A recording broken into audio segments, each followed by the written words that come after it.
Admiral Thomas M. Dykers, retired.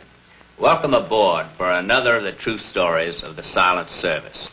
This is the story of a man's faith, both in himself and in the courage, daring, and effectiveness of the Silent Service and those who serve in it, and how that faith enabled him to make a decision upon which depended the lives of thousands of our fighting men.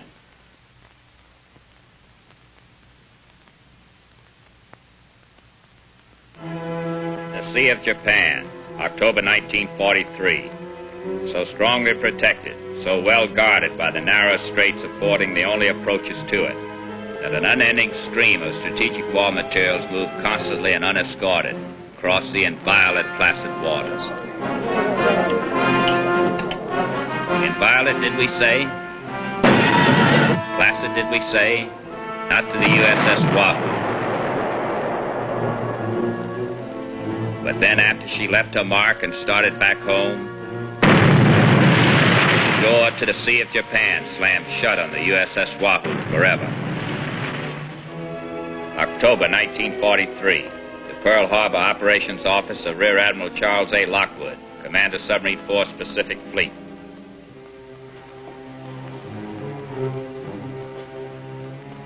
I hate to see that, Admiral. Too long overdue. We have to presume she's lost. But she left her calling card. They know she was there. And they'll do something about it right here. The Straits of La Perouse, Tsugaru, Tshushima, our only approaches to the Sea of Japan. They'll lay a solid barrier of mines across those waters, and their shipping will be as safe from submarine attack as though it were on the moon. We may be a long way from it right now, Dick. But one of these days, we'll be knocking at their home door. That's when we'll have to get in there, smash those supply lines, break the back of their resistance. Well, of course, no one's ever found a way for a submarine to penetrate a heavily laid minefield. Then we'll find a way. We'll get our ships through those mines, even if we have to. Break out the last report from San Diego Naval Research.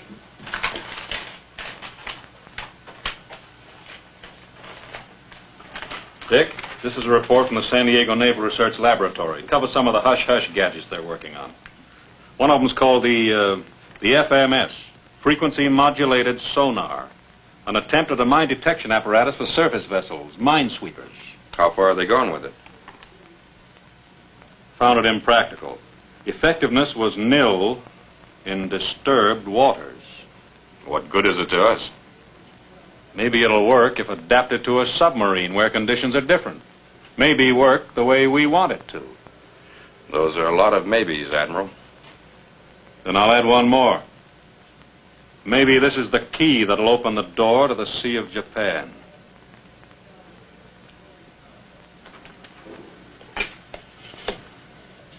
Put me through to Admiral Nimitz. Within a matter of days, Admiral Lockwood made a flying trip to the Naval Research Laboratories in San Diego.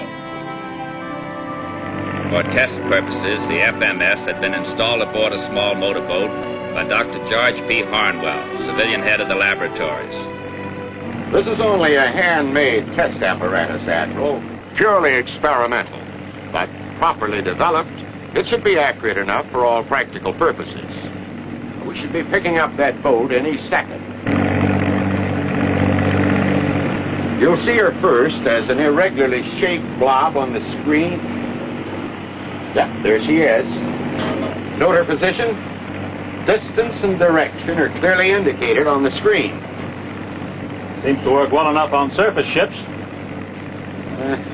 That's what I meant about its being experimental.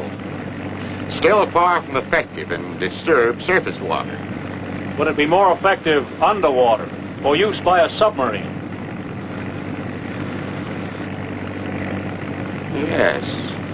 Yes, I think perhaps it would. Could you perfect it well enough so that it could pinpoint mines? Point them out so accurately that a submarine could move through a tightly laid minefield in perfect safety? Admiral, I don't know. Doctor, I have to know.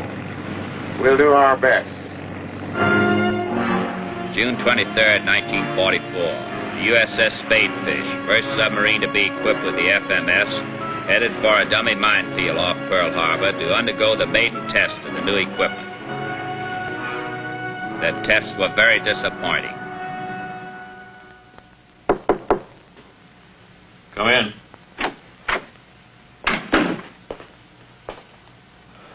No luck, sir. The technicians can't find out what went wrong with the FMS this morning. Looks like a pretty temperamental gadget, Admiral. I know. We've seen it work. We've seen it go so haywire that nobody could tell what was up. We've lost 9 more submarines so far this year. Unless we can break into the Sea of Japan and destroy her supply lines, the war can drag on for years longer. On each day, we risk losing more ships, more American lives. Dick, I'm still convinced the FMS will work, that it's the only answer. But I'm only one man. What if I'm wrong? What if we can't lick the problems?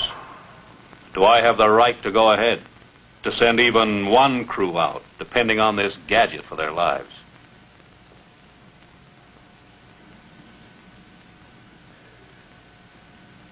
There's only one man who can answer that, sir. All right, Dick. I know my answer. I don't have the right. Admiral Nimitz is already on our side. Admiral King's out here for a conference. If he'll give me his blessing, I'm going to push ahead with the FMS until it's perfected.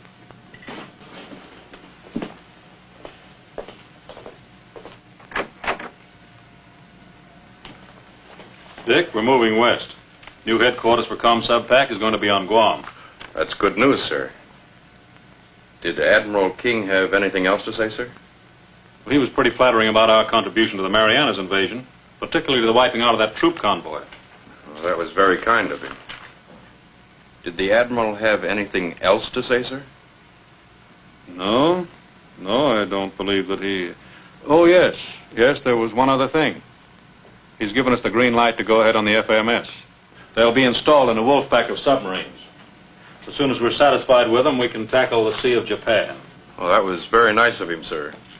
I'll start preparations for our move to Guam.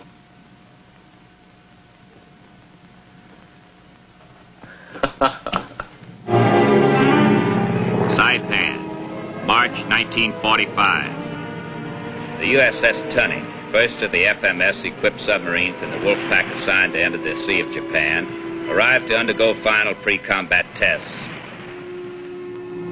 In temporary offices aboard a submarine tender, Admiral Lockwood conferred with Dr. Malcolm Henderson from the Naval Research Laboratories and Commander George E. Pierce, skipper of the Tunny. All the bugs ironed out now? If the FMS is ever going to work, it'll work right now. It's as perfect as we can possibly make it. How do you feel about things, George? Well, the Tunny's a sweet ship, sir. And my crew's the best. Go ahead, George. Admiral, my men and I know the Tunny backwards and forwards. We know her strength and her weaknesses. But there's one thing we don't know. The FMS. That's right, sir. Your men concerned about it? Well, let's put it this way. They wish the Bureau of Ships would stop loading us down with a lot of untried electronic gadgets. They don't like the idea of risking their lives playing Buck Rogers with a lot of lights and buzzers. Feel that strongly about it, do they? Yes, sir. And not only the men on my ship, but I've heard the same from others, from the skippers on down.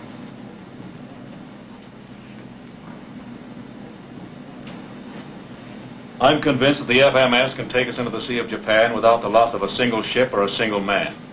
But nobody under my command is going to receive such orders unless he's as convinced as I am. A dummy minefield's been laid in the submarine sanctuary. We'll run the Tunny through it right now. Only I won't judge the test. We'll let you do that.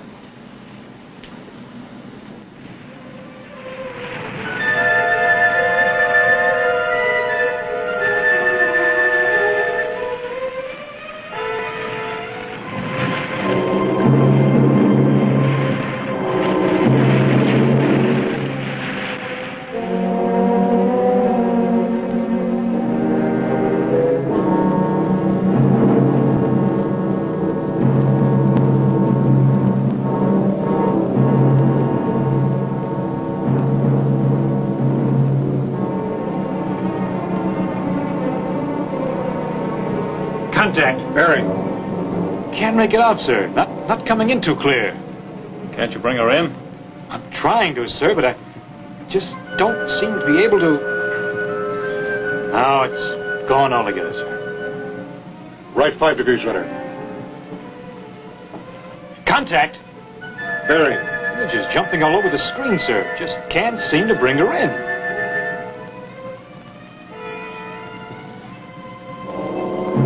Now that one's gone too, sir. Keep trying. Left 10 degrees rudder.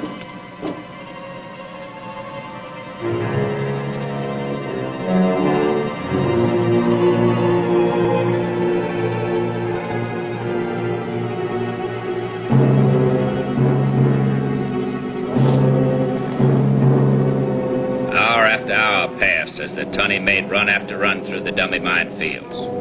Time after time, the result was the same.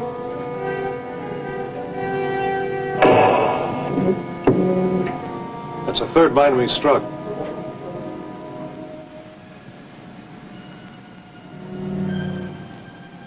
Might as well return to port. Surface.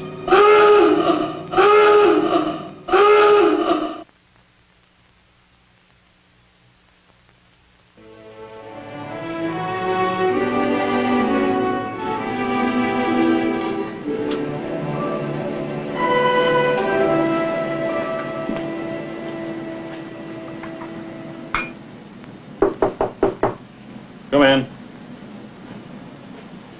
I hope I'm not disturbing you, Admiral. I didn't see your orderly. Not at all, George. Help yourself. Thank you. Not a very successful day, was it, sir? Not very. You still have faith in the FMS, don't you, Admiral? I do. But I'm afraid that's more than your crew has just about now. Well, it's a funny thing about submariners, sir. That's good coffee. Yes, it is. As I was saying, it's a funny thing about submariners. You take a man who's got a lot of faith in his skipper, and he'll ride along with him no matter what. Ever hear what the men in the submarine force call you, sir? I can imagine what your crew feels like calling me. They call you Uncle Charlie. It seems to be a little saying around the fleet every time one of us makes a kill. That's for Uncle Charlie. That's the way they put it. They have a great deal of respect for you, sir, both as a man and as a friend. You've something on your mind, George. What is it? I wonder if the Admiral would mind doing me a little favor. If I can. You know, I just recently made commander, and I haven't had a chance to get myself a brass hat. I was wondering if you'd mind having the base at Pearl get me a brass hat size 7 3/8 and have it sent out here. You want me to send to Pearl for a brass... If you don't mind, sir. You see, I'd like to have it waiting for me here when we get back from our little patrol in the Sea of Japan.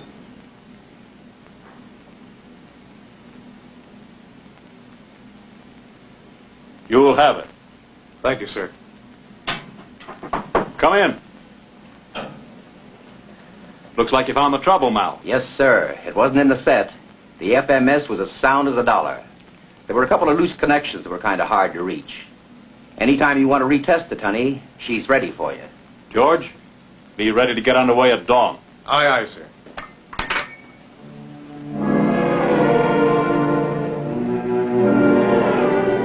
Contact.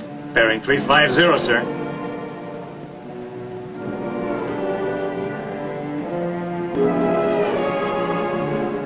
Contact. Bearing 355, sir. Right 15 degrees rudder. That's number 3, sir. Well, looks like we've just found the key to the door leading to Hirohito's bathtub.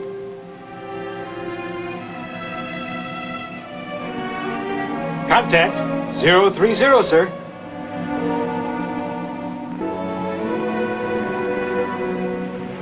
Guam, May 23rd, 1945. 9 submarines, Wolfpack known as the Hellcats, fully equipped with FMS tuned to perfection, stood ready and waiting. The The commanders of the Hellcat submarines assembled in the operations office of the submarine tender Holland. Commander Barney Seaglaff, who worked with Admiral Lockwood as planning and training officer for the operation, gave them their final briefing. You'll enter the Sea of Japan through Tshushima Straits. Intelligence indicates that there are 3, possibly 4 strings of mines, placed at least 3 different levels of depth. Now, you'll run the mine barrier in groups of 3. You can reconnoiter your areas, but you'll remain unseen until sunset of June 9th. That's the hour for commence firing. Any questions? How do we get out, Barney? Your rendezvous here, on June 24th. Make your exit out of La Perouse Strait that night. Any further questions?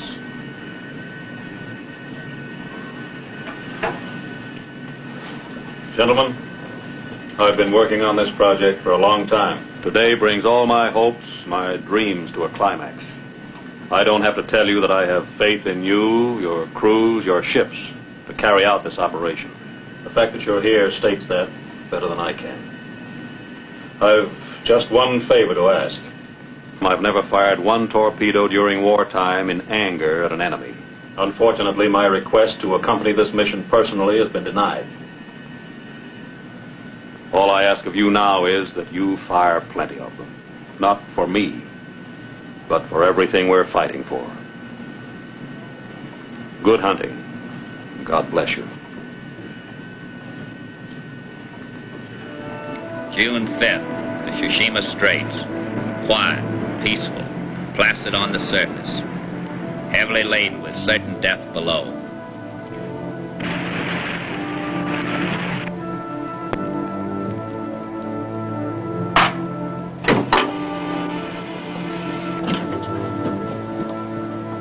This is the captain. We're ready to make our run through the Straits of Tshushima. You all know what to expect. You've been trained and briefed. You know what we can do, and you know what the FMS can do. Admiral Lockwood believes we can penetrate these straits without losing a ship or a man. I believe it. Good luck.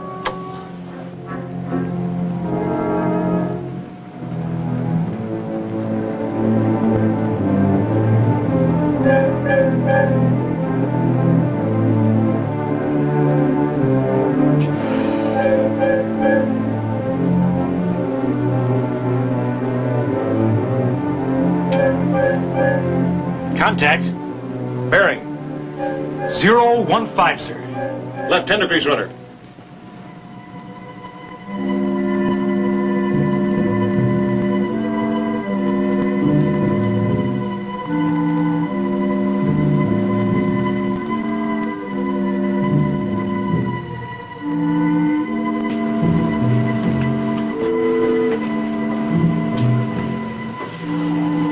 Contact.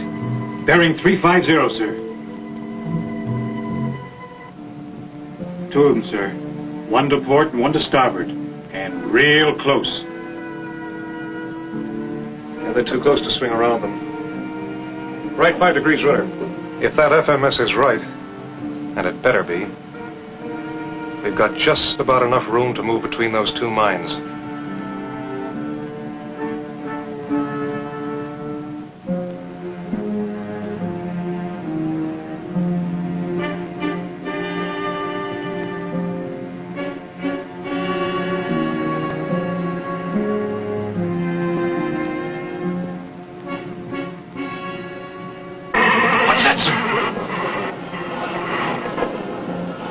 Line cable scraping the hull.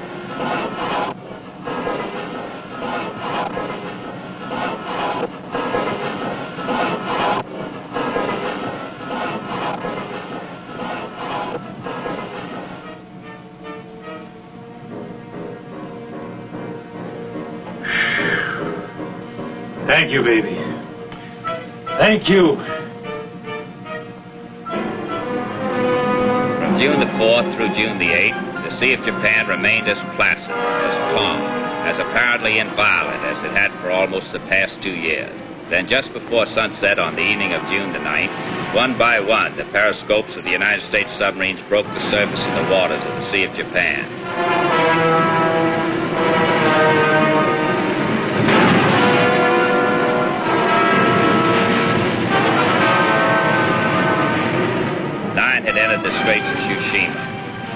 were now ready, waiting, and eager to carry out their orders.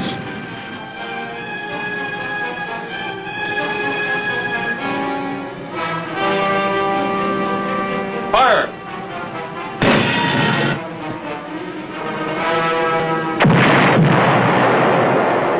From June 9th to June 24th, the Hellcats rained concentrated destruction on Japanese shipping. The Sea of Japan was no longer the Emperor's peaceful bathtub. Strewn with wreckage, supply lines blasted beyond all future repair. This was indeed an operation that helped to break the back of Japan's resistance forever.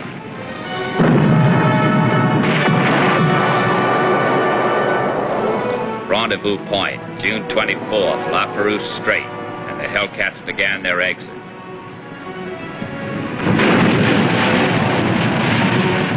Only 8 of them now. The bonefish had been left behind somewhere in the Sea of Japan.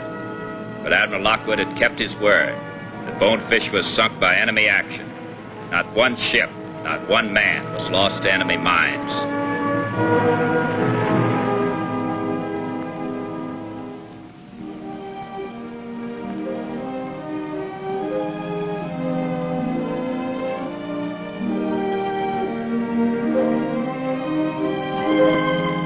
Mission accomplished.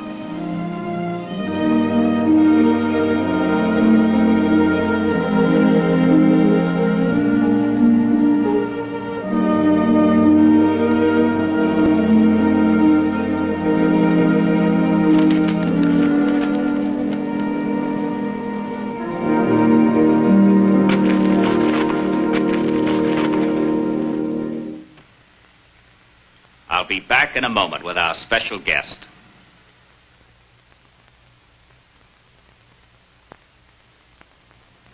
And now I'd like you to meet the officer whose story you have just seen, Vice Admiral Charles A. Lockwood, who was Commander Submarine Force Pacific Fleet.